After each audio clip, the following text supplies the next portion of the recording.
And it goes back to our survival instinct. If we sense for a moment that someone is lying to us, the question is, will we be able to go into a foxhole with them? Again, there's a benefit to group living in an anthropological sense. It means that we can fall asleep and trust that others in our group will watch for danger. And if we don't trust that we can fall asleep and allow others to watch for danger, we fear they're going to take something from us or not alert us to danger or not wake us or not defend us, then we'll never fall asleep and we'll never trust anybody, and eventually we'll all die. This is how powerful this stuff is. We all have the natural capacity to find people who believe what we believe. Like I said, we're hardwired for this. If I ask you to go out in the street and find the people who believe what you believe, you know exactly what to do. You're going to strike up a conversation. This is why we say sales is about relationships. No kidding, right? And you have an exchange with them, and sometimes there's good chemistry and sometimes there's not, whatever that means, right? Sometimes it's quick and sometimes it's slow. The point is it's not scalable.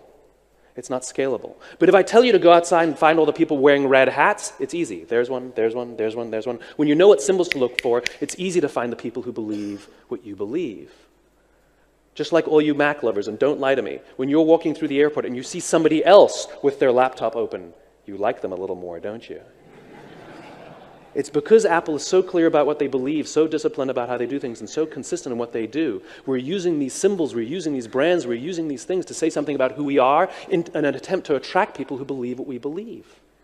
Leadership is the ability to stand on the street corner and simply talk about your own red hat. Got a red hat here. Got a red hat. Got a red hat. And all the other red hatters, whether they can see their own red hat or not, whether they know their own why or not, are eerily drawn to you because you're the one capable of putting their values and beliefs into words, and they can use you to say something about who they are. People who are most loyal to your company are the ones who see their jobs as a reflection of who they are and what they believe. They see your company as a reflection of who they are and what they believe. There are people walking around with Harley-Davidson tattoos on their body. This is a corporate logo. Some of them don't even own the product. There's nobody walking around with Procter & Gamble on their arm. It's because Harley is so clear about what they believe, so disciplined about how they do it, and so consistent in what they do, it gets the point that everything they say and everything they do serves as proof of what they believe. The reason this stuff is important can be summed up in something called the law of diffusion of innovation. And if you don't know the law, you definitely know the terminology. It's the old bell curve, the standard deviation. And what it tells us is that the first 2.5% of our population are our innovators. The next 13.5% of our population are our early adopters.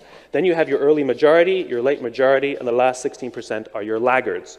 The only reason these people buy touch-tone phones is because you can't buy rotary phones anymore. That's my parents.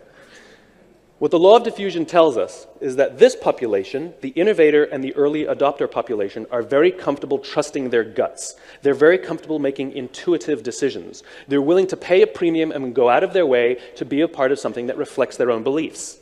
These are the people who stood in line for 6 hours to buy iPhones when they first came out, even though you could go into the store and just buy one off the shelf a week later.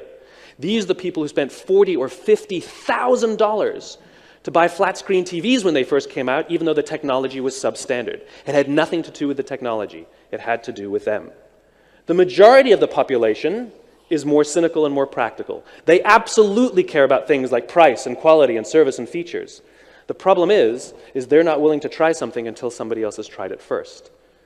This is the reason we have to drop our price and offer promotions, all kind of value added, because these people these are the ones we have to reduce their risk. These people happily pay a premium and work with substandard products if it reflects their beliefs. And these people won't try something until somebody else has tried it first. In other words, to achieve mass market success or long-term stability, it's not about appealing to these people, it's about appealing to these people.